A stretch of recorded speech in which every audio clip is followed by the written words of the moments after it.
كتاب المقاصد، وهي على قسمين في التعرف من جهة الشارع والمكلف. ولنضع الآن لها مقدمة من الكلام تقتفى مسلمة. قد صح وضع الشرع للمصالح دينا ودنيا بالدليل الواضح، مما أتى في معرض التعليل بحسب الجملة والتفصيل. وذاك منه على العباد مقرونة بنعمة الإيجاد، وهو من استقرار في الشرع بحيث أن يبلغ حكم القطع. قوله وهي على قسمين في التعرف من جهة الشارع والمكلف، أي أن المقاصد التي تحدث عنها الشاطبي تنقسم إلى قسمين: مقاصد الشارع وهي الغايات والمعاني والنتائج والآثار التي قصدها الشارع في خطابه وتكاليفه. وقد قسمه الشاطبي إلى أقسام كما سيأتي إن شاء الله تعالى. القسم الثاني وهو مقاصد المكلفين، قصد المكلف، وخلاصته أن قصد المكلف في العمل يجب أن يكون موافقا لقصد الشارع، وإلا كان باطلا. هذا القسم لم يقسمه الشاطبي إلى أقسام كما في القسم الأول، وإنما بحثه في مسائل. وقوله ولنضع الآن لها مقدمة من الكلام تقتفى مسلمة، بمعنى أن الشاطبي رحمه الله بدأ كتاب المقاصد بمقدمة استخلصها مما يسمى علم الكلام، أي العقائد، وهي مقدمة يسلم بصحة ما جاء فيها.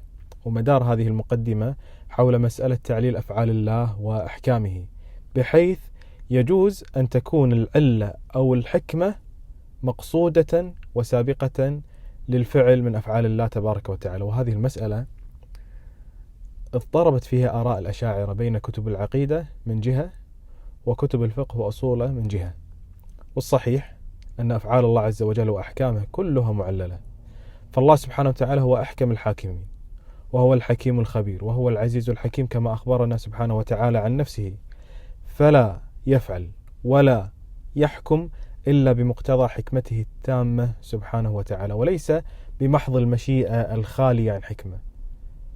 وقد يكشف الله عز وجل لعباده أو لبعض عباده بعض حكمته في بعض أفعاله أو أحكامه، وقد لا يعرف العباد موضع حكمته في الأحكام أو الأفعال، وهذا من تمام قوله تبارك وتعالى ولا يحيطون به علما. ثم قال الناظم رحمه الله: قد صح وضع الشرع للمصالح دينا ودنيا بالدليل الواضح، مما أتى في معرض التعليل بحسب الجملة والتفصيل. ومعنى هذا البيت والذي قبله أنه قد ثبت وصح أن الشرع قد وضعت فيه مصالح دنيوية وأخروية، وقد وردت على ذلك نصوص صريحة في التعليل وبيان الحكمة. هذه النصوص منها ما يعتبر أدلة إجمالية تدل على هذا المعنى إجمالا، ومنها ما يدل على هذا المعنى بشكل تفصيلي على بعض التفاصيل الشرعية. فمن الأدلة الإجمالية قوله تبارك وتعالى وما خلقت الجن والإنس إلا ليعبدون، وقال سبحانه وتعالى أنه خلق الموت والحياة ليبلوكم أيكم أحسن عملا. أما الأدلة التفصيلية في بعض الأحكام، مثلا قوله تبارك وتعالى في الصلاة إن الصلاة تنهى عن الفحشاء والمنكر، وقوله سبحانه وتعالى في الحكمة من الصيام لعلكم تتقون. ثم قال الناظم رحمه الله وذاك منه على العباد مقرونة بنعمة الإيجاد، وهو من استقرار في الشرع بحيث أن يبلغ حكم القطع. ومعنى هذين البيتين أن الحكمة والعدل والمصلحة والرحمة المودعة في هذه الشريعة هي منة منه سبحانه على عباده.